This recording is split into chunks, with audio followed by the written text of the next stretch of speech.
Good morning, good afternoon, good evening to our distinguished guests joining us from across Africa and the world. It is my honor to welcome you in today's session of Women's in Geopolitics Debate and all protocol observed. My name is Madelein Mkunu, President of Leading Women of Africa, a Pan-African organization dedicated to advancing women's leadership, entrepreneurship, and regional integration.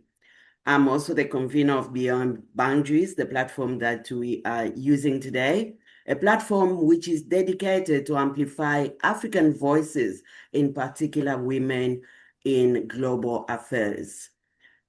We meet at a moment that demands honesty and courage. When we speak about unending wars, we are not talking about empty stories. We are describing realities. The conflict, for example, in DRC has spanned for more than 3 decades, from mid-90s to today, evolving through multiple wars, armed groups, foreign intervention, and failed peace process. An entire generation have not known peace, but instability. In Sudan, another case in Africa, the cycle of conflict stretched for over 6 decades, from the post-independence civil wars to Darfur. I think many of us can remember at least Darfur. South Sudan secession, and now devastating wars that has engulfed the country for years. Last week, in our discussion on Africa's collective security, one uncomfortable conclusion emerged. Africa does not have a collective military alliance comparable to the NATO in Europe. Each state largely is left to fend for itself. That's what we've learned yesterday. During last meeting. Now the question today would be that lack of collective security that we've seen in Africa. The question is, could that be the fundamental reason why wars in Africa, in particular Sudan, Democratic Republic of Congo, remain resistant to any form of solution?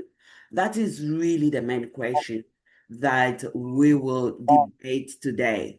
So we are here to learn from experience, wisdom, and leadership. I'm deeply honored to be joined by a distinguished African leader, continental and international affairs, Dr. Naledi Pandor, a former minister in South Africa, seasoned stateswoman, and a woman that is most respected, a respected voice, or the most respected voice in Africa on diplomacy, governance, and multilateral engagement. Welcome, Doctor. I you. Great. Let's get started. From your long experience, Dr. Pandor, your long experience in government and diplomacy, why do wars in Africa seem to resist any form of resolution? Over to you, Doctor. Well, I think the wars that we see on the African continent are associated with a multiplicity of factors. I don't think one can neglect the issue of democracy and its inadequacy in many countries that erupt into conflict, and also the overhang of the experience of colonialism, which leaves the imprint, for example, of ethnic nationalism, communities that are divided in terms of race, class, and other characteristics. So these residues of colonialism do influence how nations or citizens within a state relate to each other. What is, I think, a feature of the African continent is that the conflicts are within the state, intrastate, largely, not interstate, as one would describe a war. And really, there is an association between governance, the practice of governance, and the people's experience of governance. So matters of corruption, the client state and its relationship with external actors, the exploitation of minerals and the inequity due to corruption and lack of access of the ordinary citizen to the resources derived from the mineral wealth of our countries. So there are a large range of factors. I don't think you can cite only one. And that matter of the internal character of the state and the degree to which political unity exists and social cohesion that allows the efficient emergence of an organized state that is administratively intact and that is able to offer public services to its citizens is something that we need to examine far more closely. So it's really a competition for resources, essentially, competition for control of resources, and an inadequate ability to work out challenges without resorting to arms. It has become far too easy to break out into armed conflict. And this is extremely worrying, particularly because it is the poorest who are affected by these conflicts. And it, rather than advancing their interest in experiencing development, the presence of conflict reverses any gains that may have been made at following the inception of freedom. So essentially, it's a complexity of matters which I think, as African states, we have not been fully able to address. We also must remember the notion of a nation state is a very new conceptual phenomenon. We have artificial borders. Our nations are organized almost in a way that gives life to conflict rather than unity. So all of these play a role. But then there are states that have been able to avoid resorting to arms when there's difference. And I think that have managed societal conflicts in a very, I think, able manner. I mean, I could cite countries such as Botswana, for example, but then with Botswana, there's somewhat of a homogeneity in language, in background, that allows for that more stable set of internal relations. Whereas with larger nations such as the DRC, the complex mix of ethnicity, of mineral resources, of external actors, and the absence of a sustained democracy just fuel this resort to arms. Wow. Thank you so much. I think definitely one thing you say that this issue on Africa is so complex that we cannot pinpoint just on one. But you touch on quite a few things, the democracy, the inadequacy of democracy in Africa and all that. And just You also talked about artificial borders. That just lead me to say that yes, Africa actually share as much as we are 54 countries, but literally it's one piece of land that we all share.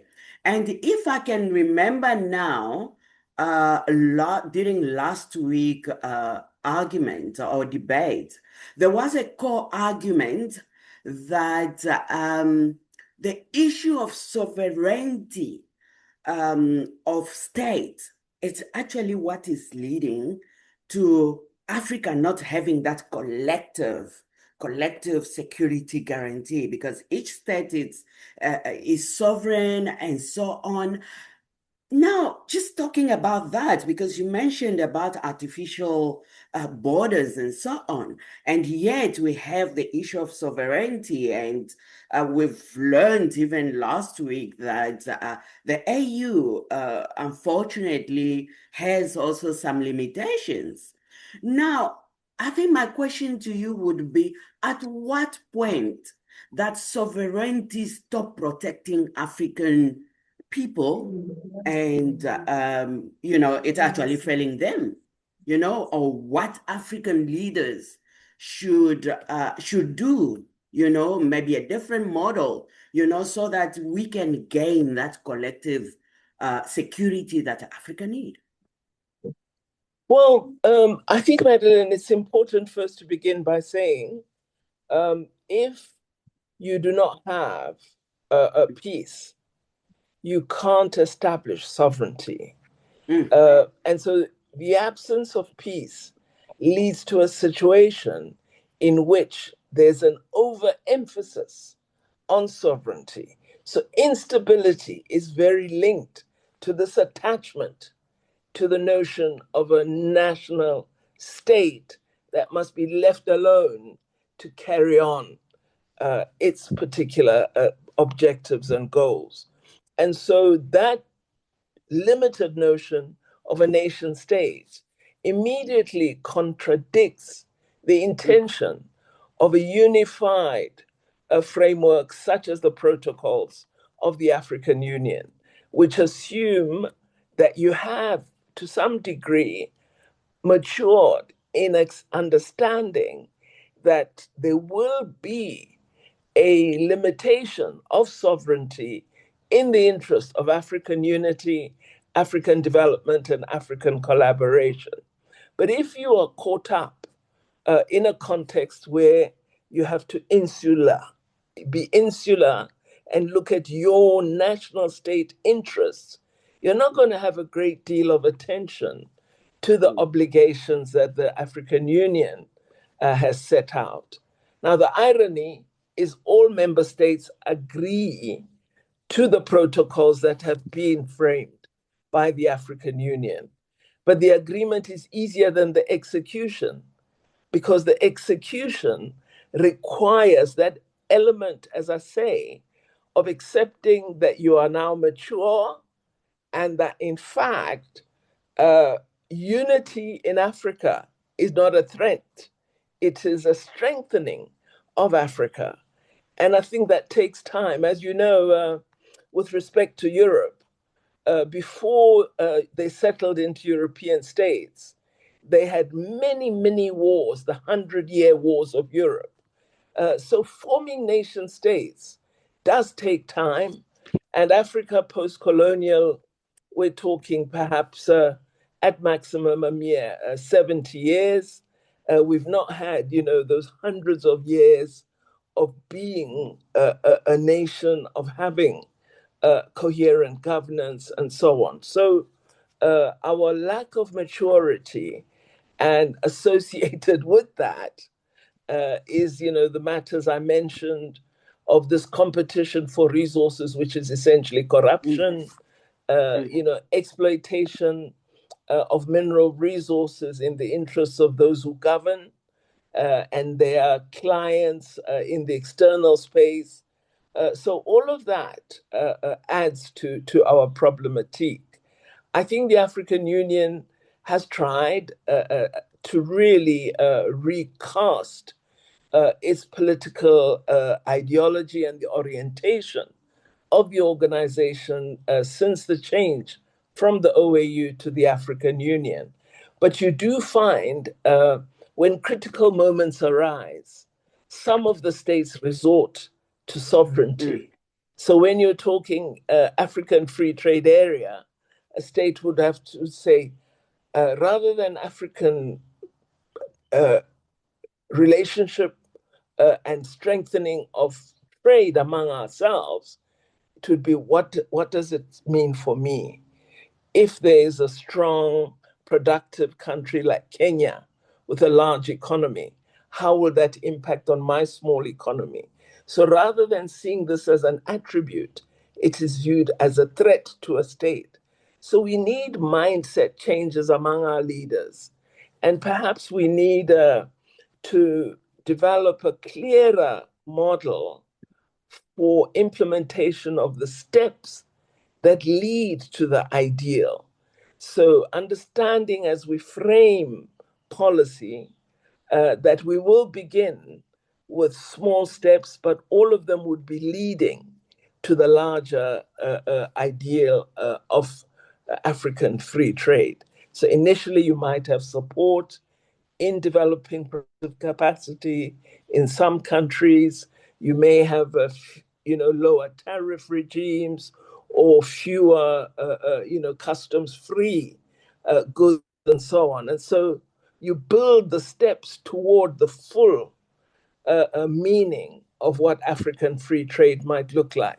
But if you want to go on it, full scale, you do find that some countries say, "Oh, this is too much for me. I cannot exist without tariffs. That's how I generate revenue. So I rather avoid being part of this." That is definitely a major problem. So, I mean, this is just what I'm saying as a citizen, as an African citizen. So, the issue of sovereignty then, instead of taking us forward, it's actually bringing us back because we really cannot take collective decisions that take Africa forward. And that's basically what we having. And I heard you talking about it takes time. Yes, we might not have experienced that 100 years that Europe had for us to get there, but we're almost at 70. Doctor, how can you say 70 years of independence in Africa, and yet we are still turning around? Yes, we might not have 100 years, but there should at least be some signs that we are making progress. How can you explain that? Well, Madeleine, let's not be completely pessimistic. There has been progress. We have an African Union. We have a Pan African Parliament. We have an institution dedicated to implementing NEPAD. So there are many positive gains. We have an African court on people's rights, for example. So there are institutions that have begun to emerge. But really, I think the key concern is that we do resort to this notion of sovereignty. Let's take migration, for example. The AU adopted a few years ago an African passport. Very few of us in Africa use it. And many of our countries have visa restrictions for Africans traveling from one country to another. My own country, South Africa, is experiencing a great deal of difficulty on the issue of migration due to illegal entry into the country. And the notions of one border and how we deal with migration are not fully canvassed or planned for. Matters such as different African perspectives in climate change conferences, where you don't get a sense that Africa is coming in with a view that is an African position on how we will act and respond to issues of climate change. So I think it is our leaders who need to help us to develop more sophisticated notions of how unity will assist us to advance the development of Africa. When those few leaders in Nepal framed the new plan for Africa's development, I think you began then to have the notion of a unified African concept of what needed to be attended to. Again, with Agenda 2063 of the African Union, we do have a plan for Africa, but who's implementing it? What resources are being brought to bear? Can the African Union be accepted as the driver of that program? Or are we still so reliant on national action that we neglect African collaboration? Wow, quite interesting points there. Our leaders need to actually take the lead, yeah, so to say, take the lead and guide us to a space where we could start seeing some changes in how we deal instead of just looking at national interests, but looking at Pan-African interests. And I think that is the regional African regional integration agenda. That's what it's all about. It's actually to forget ourselves, to forget the me, but look at a collective success or a collective development. So so let me just go in a chat. I see quite a lot of people making their comments there so they don't feel behind. Let's just see what are they saying. Okay, so Babala said that a whole generation has not experienced peace in DRC. That is Darfur as well as Sudan, and maybe so many other people. Oh dear. Let's go. Okay, Maurice says, Ayebua says exactly, Honorable Pandor. Most African governments don't have internal legitimacy to promote ethos of good governance abroad. Only a few leaders have a moral compass to criticize other leaders. Armed actors, foreign interests, let alone form alliances for that purpose. Okay. John Mkunu said, power to her, Dr. Naledi, the voice leading Africa towards sustainable development and inspiring today. Okay. Francesca said, the AU, like UN, is a voluntary organization. Maturity of consciousness and mind, it requires humanity. It requires that humanity becomes more vested in peace than fascinated by media headlines and conflict. Further, the moral compass of leaders on global stage should embody integrity and morality. We are human, alas, we do not see much integrity from global perspective. Honorable Pandor is precise but in alluding to our mindset change. My question to Dr. Naledi is, who's stopping African unity? The people or its leadership? Why, when people are ready to unite, but people say otherwise? Is there any dark hand manipulating our leaders? That is a question to you. Maurice said, I think we should actually be very pessimistic. All the AU institutions are there in word, but they are non-functional at all. Let's look at the major ones of what relevance and importance to common African is the African Commission, African Union Commission, the African parliaments, the African court, that's where the issue of sovereignty still matters, because still the conversation are amongst individual nations, not necessarily together as a group, all AU or the AU in case. So those are some questions that came in a chat. What's stopping unity? Well, I think it's ourselves as Africans. Again, I go back to the fact that we have a history of being divided, and we shouldn't forget that. It's very difficult, for example, for us to be in the room as so called Anglophones with those who call themselves Francophone. We don't speak the same language. And even though Kiswahili is so common on the African continent, not all of us speak it. Whereas when you're looking at the developed North, there's a great deal of homogeneity, and I cannot stress this enough.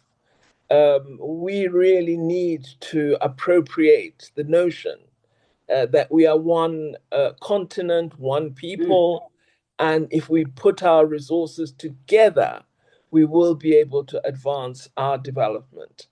And it's, of course, for us as people, but also our leaders to play a role in that process.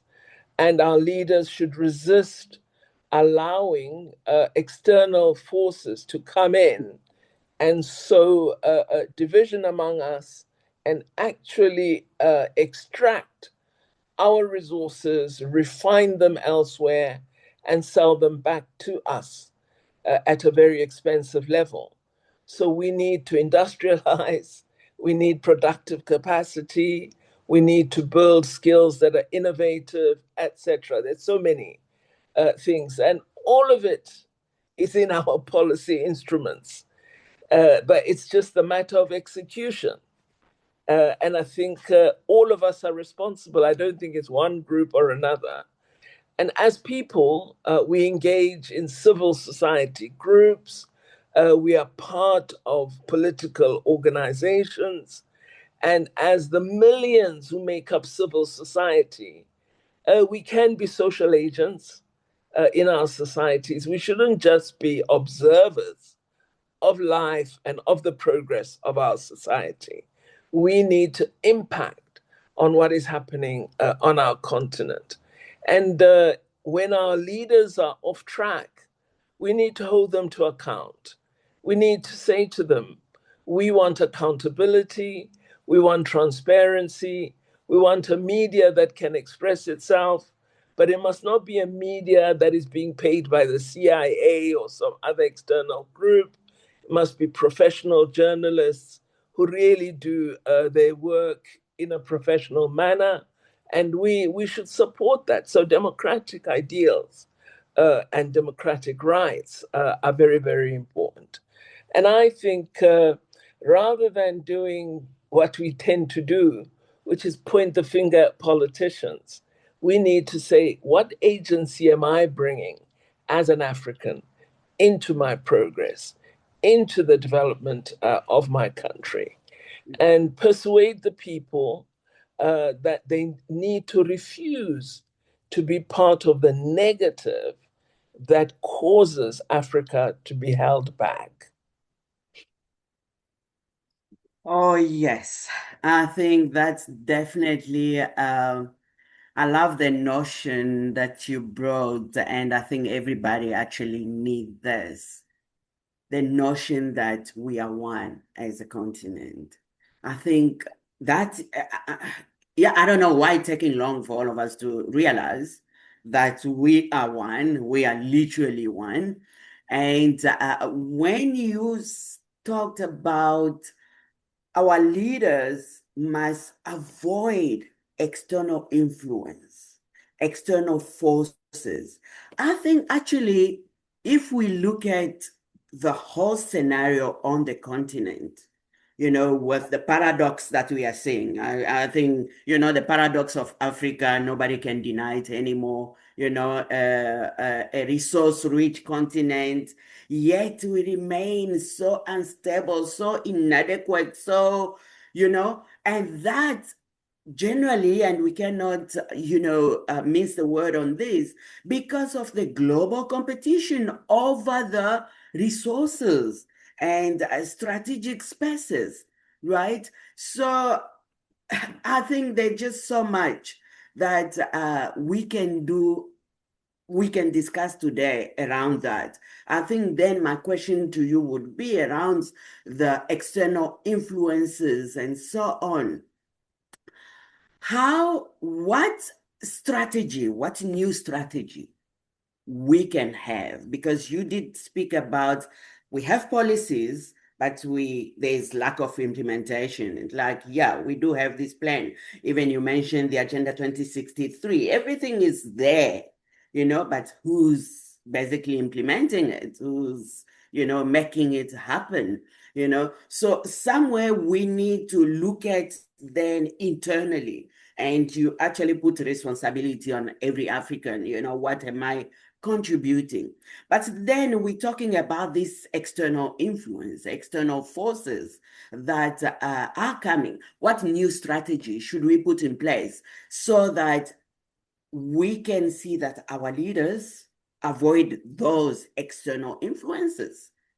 Because if we look at just, I think for me, the example of Venezuela and Libya in Africa, I think the example of Libya was alluded to during last session, that, you know what, if we are not, there's no collective, that collectiveness or that unity, how do we get there? So basically, what strategy should we put in place then to avoid external influence? Well, Madelein, Steve Biko, the late Steve Biko, the great Black consciousness leader in South Africa, wrote a book, an incredible book called I Write What I Like. And in it, he said one of the problems we have, he was referring to Black South Africans, but I think it's germane to all of us as Africans, is that the most important weapon that an oppressor can have is the mind of the oppressed. So first we need to free our minds. To assert our independence, we have to be self-conscious of ourselves and free ourselves from the notion that someone else should be telling us what to do, that we cannot of ourselves pursue our own endeavors. So I think consciousness of self is important. And let me illustrate what I mean. In the current geopolitical environment, very difficult one and complex for all of us, one of the big issues has been and is critical minerals. African leaders have not developed a strategy together on how we will address critical minerals. And yet, a large part of those critical minerals are found on the African continent. Why don't they get together and develop a common approach to how we will deal with the rest of the world on this important attribute, just as the Gulf nations have done with respect to oil by forming OPEC and having it as a price setting mechanism that directs both the production, how much is in the public domain, and what the sales volumes would be, as well as the price. Why are we not doing that? It's because I see the platinum in my country as a South African resource. I don't see it as an African resource. And yet, so much of the platinum wealth is found on this continent. So, until we develop that notion and clear idea that we are responsible for our destiny, and that to be responsible means you plan, means you have a strategy. You don't just wake up day to day and just meander along. You actually consider what are the strategic issues of the day?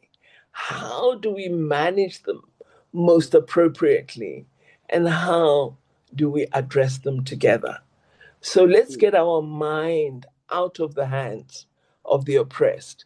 We're very able at allowing someone from across the sea to come and tell us what to do.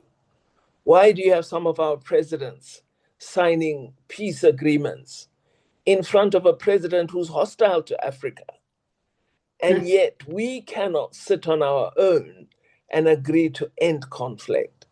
Why are we behaving like children who must be told by someone what they should do? So I think as Africans, we should be offended by such conduct by our leaders and call on them and say we expect better. This is why I'm saying citizens must monitor what is happening far more carefully and not just be ready to allow themselves to be directed by governments that are corrupt, that are just stealing the public money and not investing in the development of their countries. Sure, I think, yeah, here there's quite a lot that we will not be able to end here. Definitely, there's a consciousness that we need to have as Africans, the Steve Biko consciousness that he left us with. We need to embrace it really as Africans. But I think just one point really make me wonder, and it's a very, very fundamental point. The natural resources in Africa, you talked about the critical minerals, so there's no common strategy on the critical minerals. I know it's not a subject for today, but I wonder what is the Agenda 2063 that we do have? Because this is where the future development of Africa, this is where the resources will come. How can we plan development without planning how the resources will be managed? Because you are talking here the how we are kind of mismanaging the resources, because we are even signing peace agreements in the external land, while we have leaders on a continent. We do have skills on a continent that we could come together. How do we manage our resources? And you mentioned something very, very important, that instead of considering that the resources that we have in South Africa or in Botswana or in DRC as African resources, we consider it as it's South African resources, DRC resources. And I think that's where the problem is. So before we really dig deep, a little deeper into that, let me just go back to the chat and just address a few questions that are there. Sunny says, are African politicians, policymakers, and decision makers? Yeah, are African politicians, policymakers, and decision makers here? Okay. Sheila says, African leaders need to consider new strategies if we are at all to restore the continent's glory. Number one, strengthen regional organizations. Enhance capacity of organizations like the African Union, ECOWAS, SADC, and East African to prevent and manage and resolve conflict. Two, promote economic integration, foster economic cooperation, integration to reduce poverty, inequality, and competition for resources, which often fuel conflict. Number three, establish a robust peace and security architecture. Develop a continental framework for conflict prevention, management, and resolution, including a standing peacekeeping force. Four, so Angela is giving us a lesson here. Four, address root cause of conflict.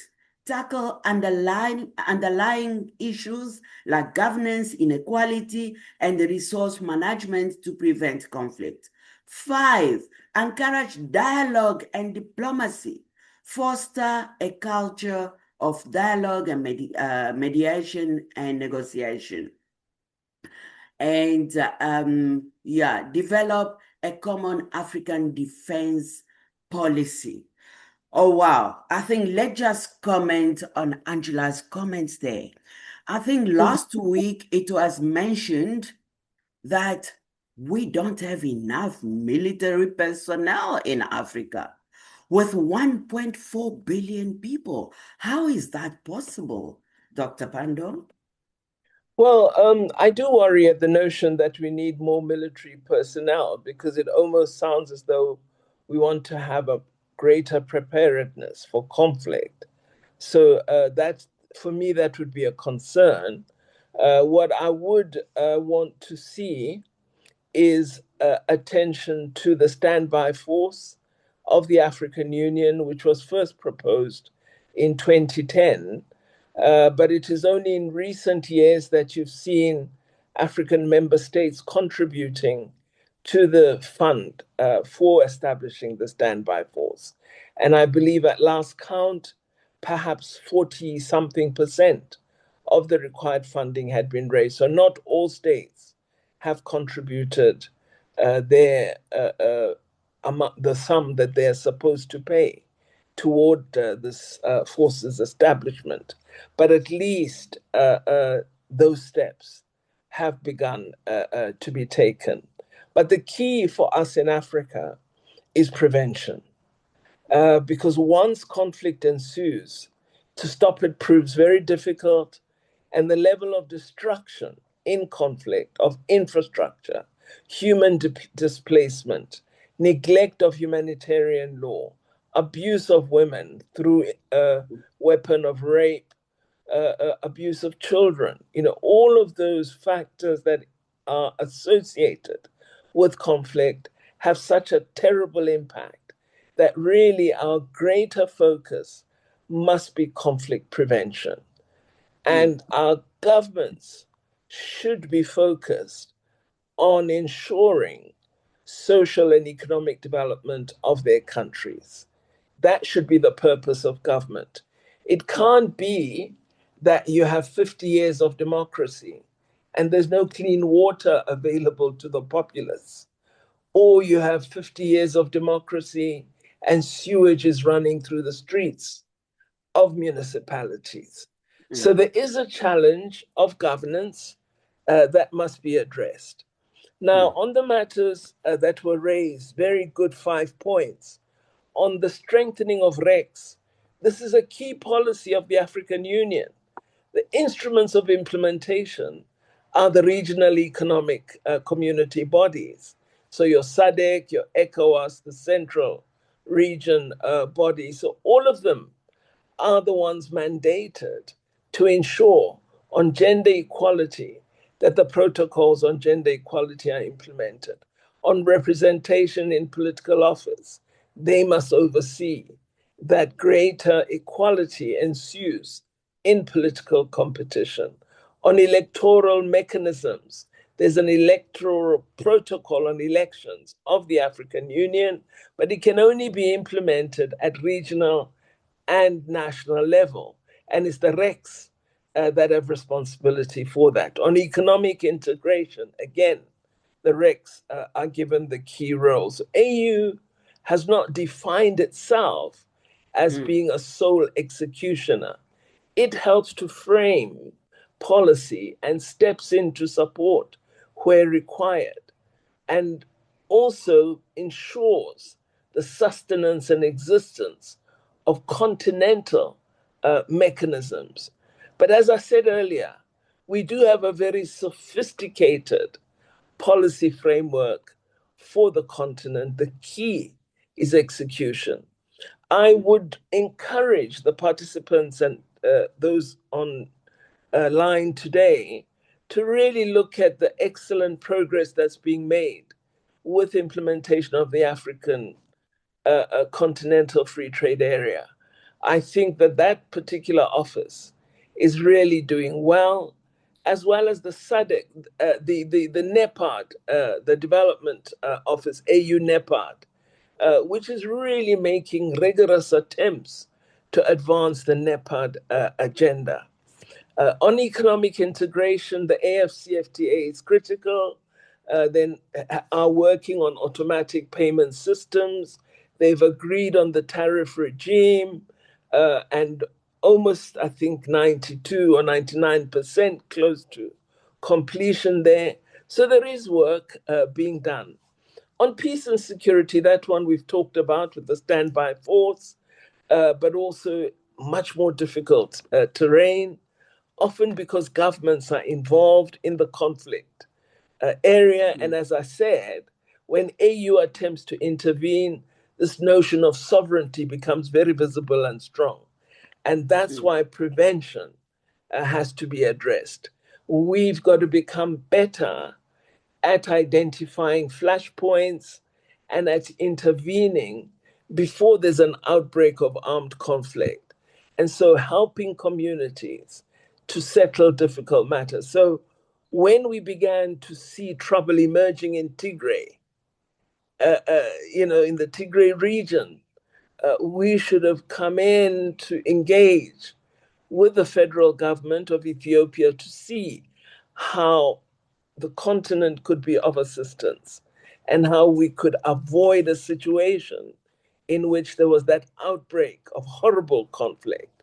So prevention, critical, and stepping in early. So having an early warning mechanism, and charging, therefore, the Commission on Politics, Peace and Security of the African Union with keeping a very close watching brief on each of the countries and alerting the African Union should there be an indication that something is brewing. And then, of course, I think the security architecture is not just what must exist at the continental level. I think internally as well, we have to have a good security architecture, not one that oppresses people, but that exists to protect and serve. And our intelligence services must be better. These incursions by extreme groups are very worrying. Their existence for many years in some countries means our intelligence arms are very weak. We're not good at gathering intelligence. We're not good at monitoring movement of small arms and so on. So security architecture is much more than the AU standby force. It's almost, do we have a civilian police service that has good detective capability? Do we have an intelligence sector, etc., etc.? And then dialogue, obviously, can only exist in a society where free expression is allowed. If you are in a society that is authoritarian and that doesn't believe in a free flow of ideas, you will always have trouble. You can't have dialogue when I don't want you to talk, or when I want you to talk but only say what I like. You can have dialogue and diplomacy when you are ready to accept that you and I might differ. And that takes a particular kind of government mindset and community mindset. Are African leaders really open to that, to just being opposed? Well, I think this is the challenge that they're faced with. And I hope that the young leaders that are emerging now are open to the fact that they must understand that the fact that you're a president doesn't mean you're the most intelligent person in the country. It doesn't mean all ideas repose in you. You actually may not be as sharp as a number of other people. And being a leader means drawing together the best of your country in the interest of that country. Wow. Odile is saying that the solution lies The solution lies in Africa asserting its own voice, as rightly pointed by Dr. Pandor. In addition, independent funding of regional organizations such as AU is critical. Yeah, I think you alluded to the funding there, the member state contribution. Opia says, I've wrote a book on Glory of Africa and subtitle, Emancipate Yourself from Mental Slavery. Oh, it would be great to have that book, Mr. Opia. Okay. Right, Ruby says, there is a growing distrust of democracy to deliver on its promised development dividend. The rise of right-wing nationalist governments in the West Africa is also becoming a ladder to tightening grip of strong-arm leaders. Unfortunately, the grip of poverty makes many think that dictatorship will at least keep the war away. But clearly, the united Africa is not the interest of many in the West that benefits from the disunity. Ambassador Mark from Thailand, oh, that is him, Ambassador Mark, former Thailand, Thailand, Sri Lanka, and Benin. Yes. Thank you, Ambassador Mark, for your contribution. Right. Dr. Scheller says our leaders are too focused on self-enrichment, have no plan on leadership that will enhance the economic emancipation of their countries. Policies are drawn just to tick the boxes, while the actual implementation becomes a personal project. This conversation needs to be held with the head of state until the heads have revived. Unfortunately, the body will continue to rot. Morris said accountability is key. If we can only work on that, the rest will fall in line. Yes, the issue of accountability. And this is where everyone has responsibility. We have the institutions, but they need complete revision.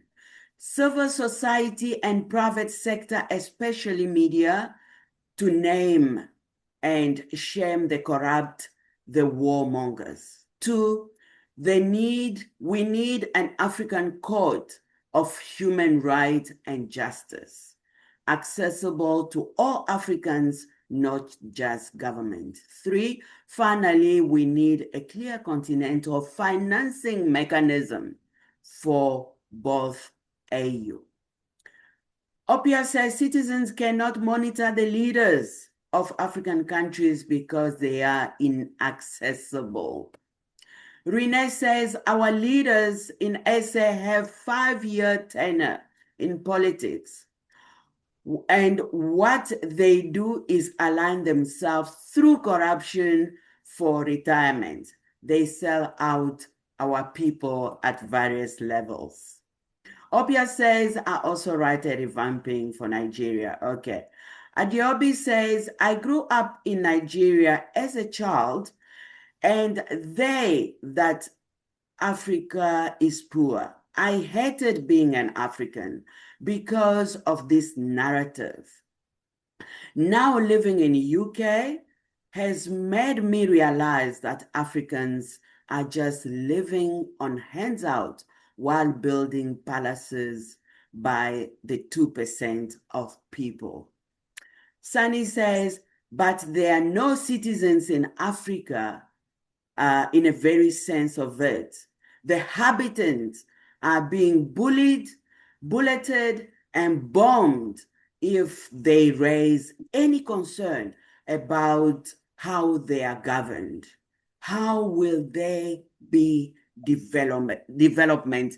Wow. Let's just stop there. Any comments on there so far?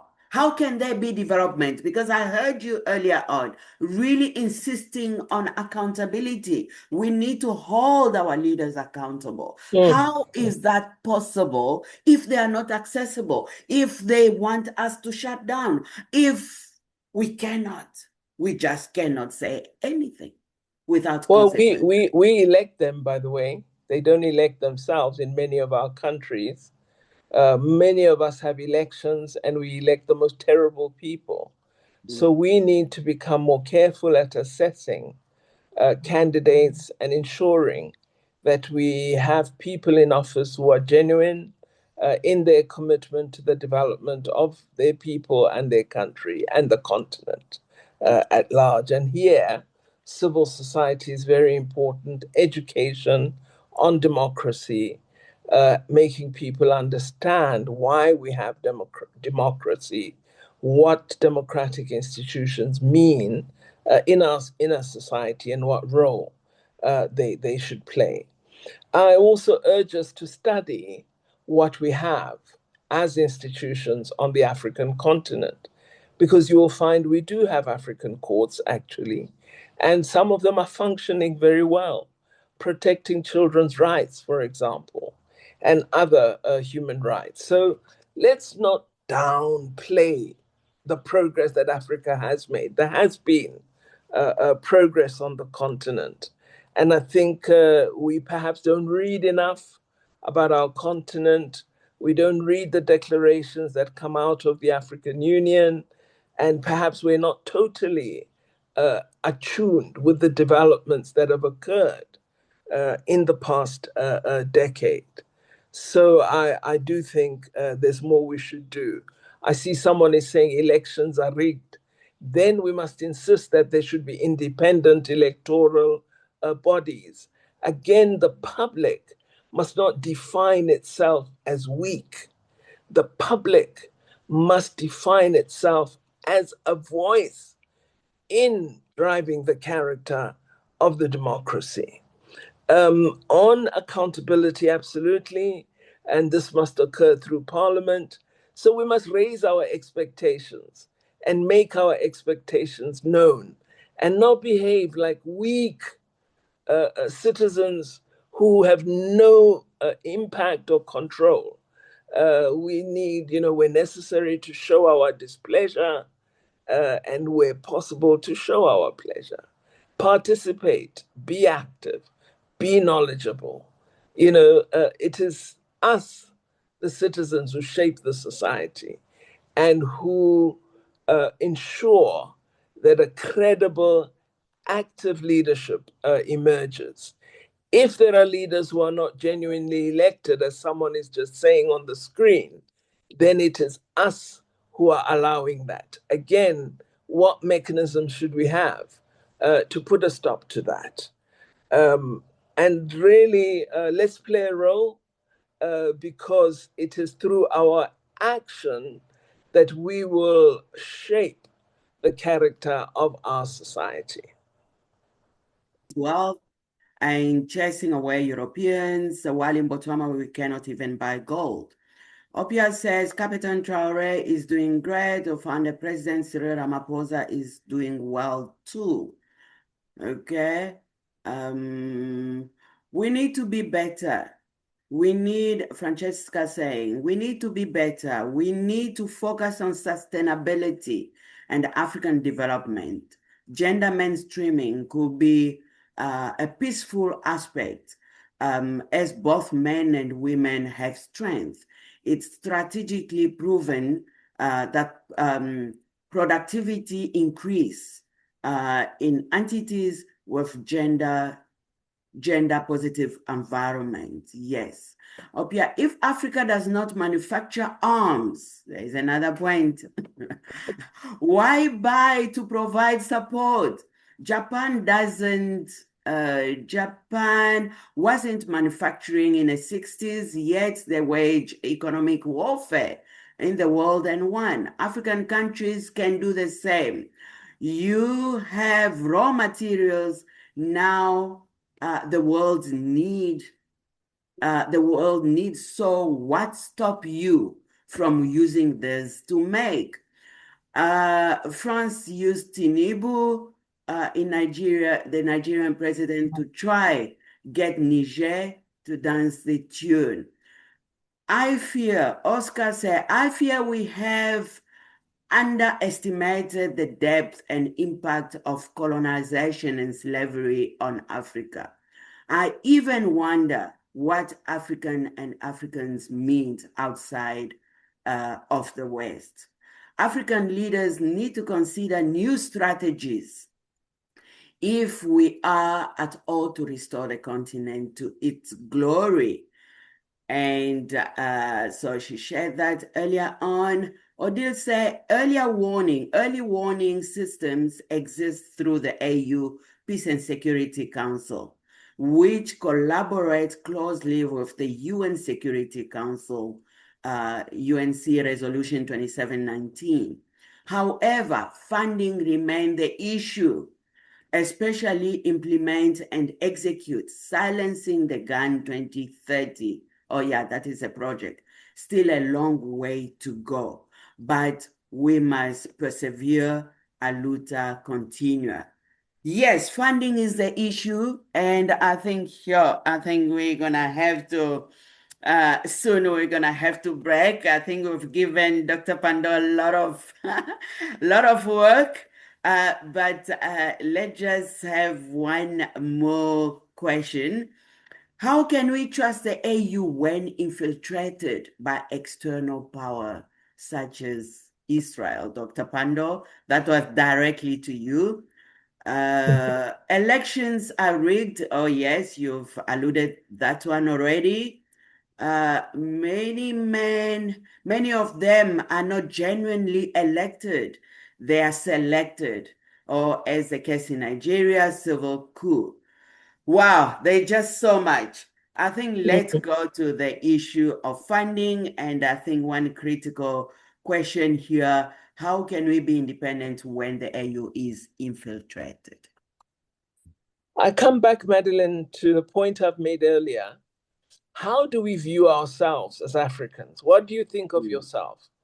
If you view yourself as useless, as having no impact, as having nothing to contribute, then you're a problem for Africa. But if you see yourself as able to play a role in some way, either through creating an enterprise or through being a professional, contributing to society, providing skills to young people, so we can be mired in the negative image we have of ourselves, or be occupied in framing a new trajectory for Africa. I'm a little astounded at some of the comments because they're so pessimistic. And I think I really encourage us to read much more. There has been greater progress on the African continent. We have universities that are performing far better than they did 2 decades ago in research and innovation. We are producing researchers.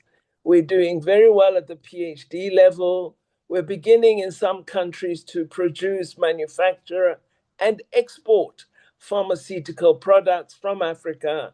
In other countries, we've done a great deal with what is called indigenous technology, where our remedies, which were often in the traditional setting, have now become internationally recognized and are products that we export to the rest of the world. Our philosophies, for example, of Ubuntu, which say, I respect you because you respect me, have begun to gain traction, and we need to talk about them and use them much more. So we need a mindset shift, all of us. Everyone who's commenting here has access to technology, and so is probably in the professional classes. And if they have such an image of our continent, what do they expect the working class to believe? So I think we need to think differently of our continent. Many of us in the professional class become the corrupt politicians. And it's this notion that I can't do well, which drives the impetus to steal from our people.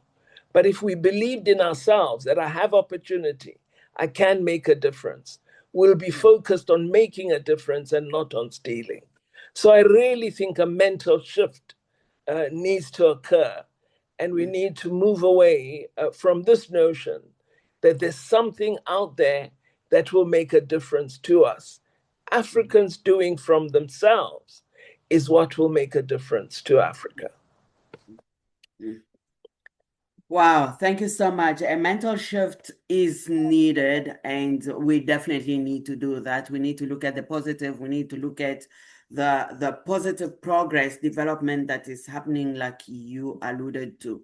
We cannot end this debate without looking at the women and girls. Okay, so women and girls are the primary victims of the Africa's security failure. And I think my question now is not only to you, to maybe many leaders as well in the room, but you can assist to answer from your side. How about if women can unite and demand security guarantee from the AU, okay? Even if it implies maybe restructuring of AU, how that move can happen? Do you think it's possible? But I think it need to happen because of what women and girls are going through on a continent when it comes to war. Your thoughts around that? Well, I've just returned from a 4-day meeting of African Women in Dialogue, a gathering of women in an institution that was established by Mrs. Madelein Mkunu, former First Lady in South Africa.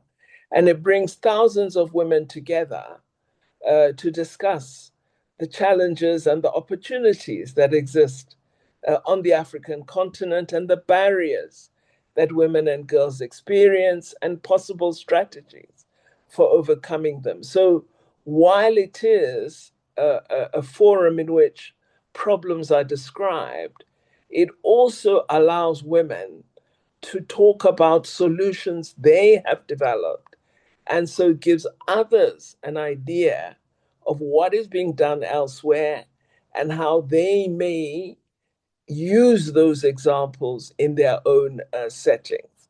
So I think a women's movement in Africa is a very important institutional development that we should encourage, because I do think women can make a difference on the African continent, but we need to work more closely together and to deliberate and meet on these ideas and conceive of joint actions and strategies that will advance our goals. Recent research has indicated that despite positive philosophies such as Ubuntu, for example, when we have conflict in our countries, we become the worst in humanitarian law practice. We become the biggest abusers of women, of ordinary citizens, and so on. So the philosophy, which is a very exciting one, a positive one of Ubuntu, of I respect you because you respect me, falls away. And so humanitarian law just falls apart when we have conflict. We need to see greater respect for citizens in conditions of conflict. We need to stop this rape of women when there are conflicts. In the Eastern DRC, what we're seeing is terrible. In Sudan, the Kordofan region, this is all extremely worrying. So we need rules that will also hold perpetrators to account. We need African institutions to be ready to have a judicial process against perpetrators in conflict who abuse human rights. Accountability means holding you to a standard. It doesn't mean a framework. It actually means the practice of laws and regulations. So I think if we can raise our standards, we will be able to see a difference on the African continent and have greater protection for and respect of women. Oh, thank you. And really just a last question of reflection and just really from personal view, and this could be for everyone in the room. Mediation has become Africa's default response to anything. We've seen ceasefire upon ceasefire that does not hold, whether in DRC, in Sudan, and so on. It's just mediation, but in between, people are dying and leaders are watching. I think if we are honest to ourselves as Africans, there's something that we can do. Like you are really holding everyone accountable to African issues. But as leaders, this is a question: what hard truth African leaders must confront when it comes to peace in Africa? What are those truths, whether in public or private? Well, I think African leaders must first accept that they've sometimes done the greatest harm to African people, and that they need to be made to account for this. As I said, a perpetrator, whoever he or she may be, must face justice, and we must be strict and rigorous on this. When you have accountability and it is strictly upheld, people will come to realize that should they breach, they will have to face consequences. As long as it is easy to get away with abuse, there is no sense that I should be more careful, that I should uphold basic laws. We are just careless and cruel in our conduct. So I think we need to have a standard that upholds the rights of civilians and of communities. And when we agree on that standard, so we need a level of sophistication and just acceptance of modern principles and values that protect life, that respect human rights, that promote justice.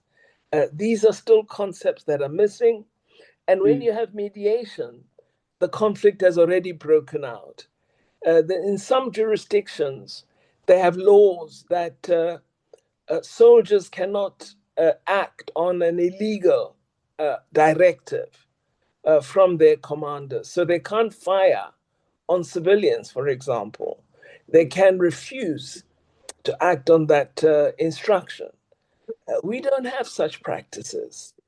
We need to adopt them. So we need to modernize as Africa and really become more attuned to saving life, respecting humanity. And I come back to that notion of the practice of democratic values. This is, I think, imperative and necessary for development. Wow. Thank you so, so much. I think really this is a conclusion. Today's conversation confirmed one truth. Africa's collective security must be a shared concern for all Africans. It's imperative that we continue to amplify African voices and channel them directly to decision makers. Obviously, we want them to understand, starting with AU, the REX, at a regional level, but also at government level. So really, it's only through that collaboration, unity, advocacy, and courageous dialogue such as this that we will basically be one. So I extend my sincere appreciation to Dr. Pandor for your courage and honesty to really share openly, some hard topics, some hard issues, and really for your principled leadership. You are an inspiration to many. So it was such an honor to have you on this platform, and we really look forward to having you. Next Friday, please join us again. We will unpack the coups, militarization, and democratic breakdown. Again, those are the issues that we will continue to talk in this series on just how we could continue to amplify African voices, because all of us are not in decision-making tables, but it's platforms like this where we are amplifying our voices. The coups, we cannot ignore them. They are happening in Africa. Militarization, they're happening. And we are talking about the democratic principles. How do we deal with them? How do we navigate through what is happening in Africa? Again, thank you so much.